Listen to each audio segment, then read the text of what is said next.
Hey guys, my name is Ryan, and welcome to Overwatch Central. In just over a week's time, we might know who Hero 30 is. In fact, it's more likely that we will know by the end of February. But there's definitely a down and out attitude when it comes to Overwatch, especially with Apex coming out and sort of taking away a bit of the shine, leaving Overwatch a bit in the dark. You have Paris coming out yesterday, you have the changes to Amber, which kinda nerfed GOATs a little bit more at least, but nobody seems to really mind as much, so I kinda wanted to get people excited for Hero 30. We did a video going over stuff that we wanted to see from Hero 29, and a couple of those things they got right. Granted, Ashe was a DPS hero and most people wanted a tank or a healer, but she most certainly wasn't niche. She was skill based, and honestly just a lot of fun to play. So I kinda want to talk about Hero 30, and what I'd really like to see from them. The big debate is of course whether the hero should be a tank or a support, so I do want to hear you guys in the comments, what would you like Hero 30 to be role wise? But we'll start with the first one. The first thing I want to see about Hero 30 is teasers soon. There have been absolutely no teasers of Hero 30 yet. The only thing that we know about them was the fact that it's not Echo, and we've highlighted that several times on this channel. In the past we've had people looking around Sombra, Doomfist especially, all of the excitement around the new heroes and who they could be.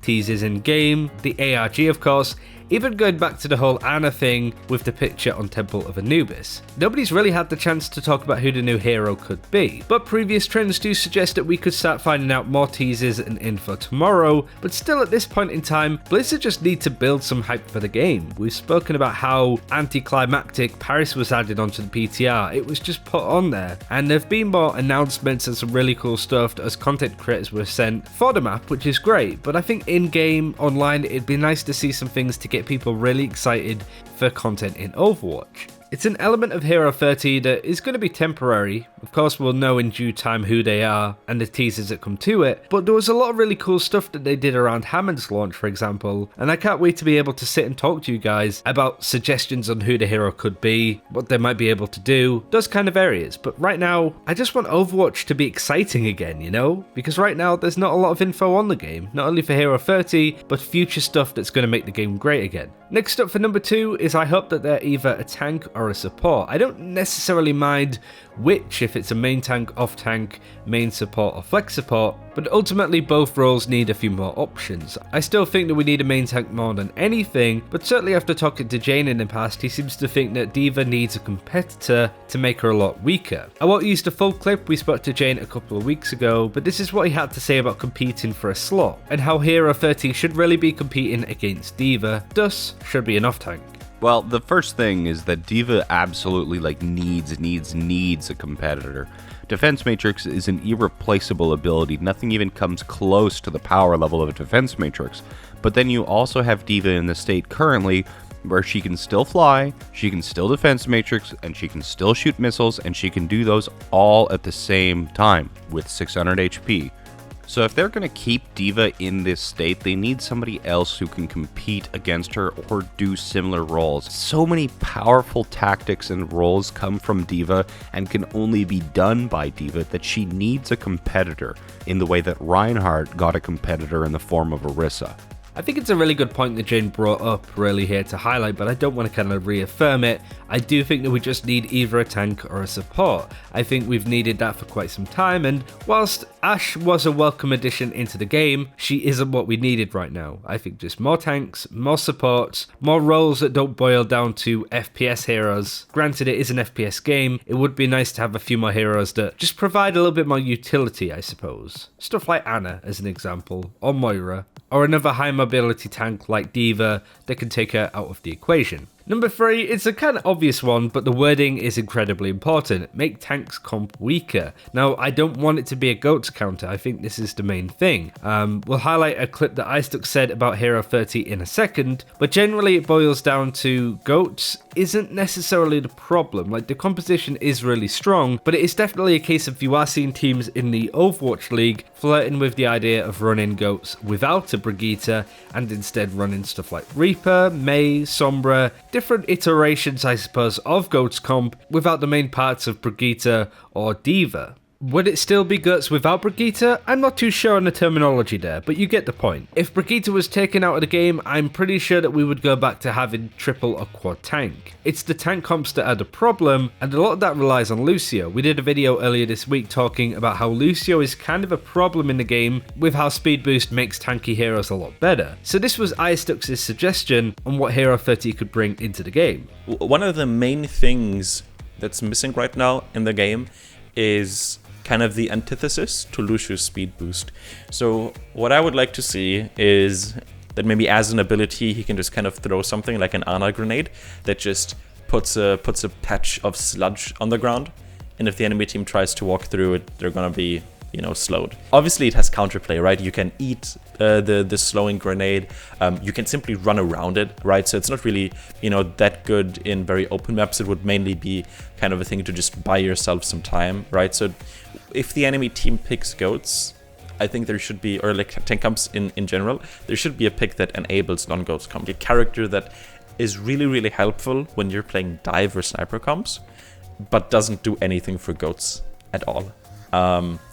So yeah, kind of the anti-Lucio. I do think the tank compositions do belong in the game somewhat. I think that there are going to be maps and areas where tanks are going to be a lot stronger, especially on areas of control maps such as Sanctum, such as the control center on Lijiang, and also University on Oasis. That's kind of the places where tank compositions belong, Kings Row, Rialto. But it would be nice to see dive come into it a little bit more, like Waterfront Gibraltar, Dorado are very good dive maps. And it would be nice to see a hero that makes dive a little bit stronger again. Maybe not by much, but is generally just very good to play against a team that are running tanks, but also isn't good in a tank comp themselves. So if you were to run Hero 30 in this scenario, the enemy team would be playing goats or quad triple tanks, whatever, but your team wouldn't be. Otherwise, you will just have tank compositions with this hero in them, much like Brigitte was added in. But maybe not a hero that makes dive stronger, but certainly a hero that makes tank compositions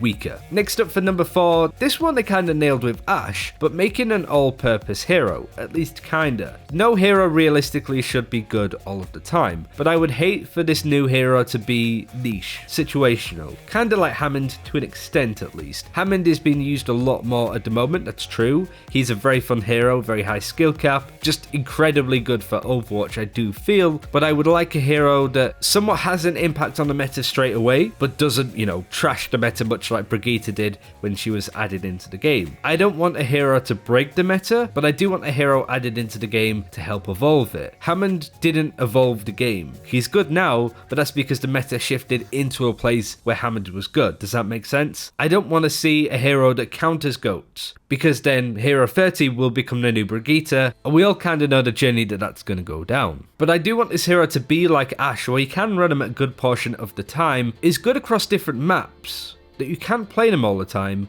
having very obvious strengths and weaknesses that can be exploited. And lastly, a bit of an interesting one this, I want to see some really interesting interactions and synergies with this hero. The most fun content that I make on this channel is when a new hero comes out and we look at all of the interactions. Bob especially was really fun in himself. Can you nano boost him? Can you heal him? Can he capture a point? What happens if you charge at a Bob? Those kind of areas I find really interesting, and certainly the fairy crafting aspects of Overwatch. However, Bob was only the ultimate for Ashe. The rest of her kit was, you know, fairly straightforward and standard. It would be nice to see a hero interact and synergize with heroes in such a way that it makes the game very interesting. That makes you go, I wonder how Hero 30 would work with X, or how they would work with Y. That's what I really want to see out of this hero. Just sort of turn the game on its head a little bit, not in a sort of sense of, again, breaking the meta, but changing the way that people approach aspects of Overwatch, especially aspects that have been ever present in the game. No broken abilities like Resurrect, mind, but like a Nano Boost as an example,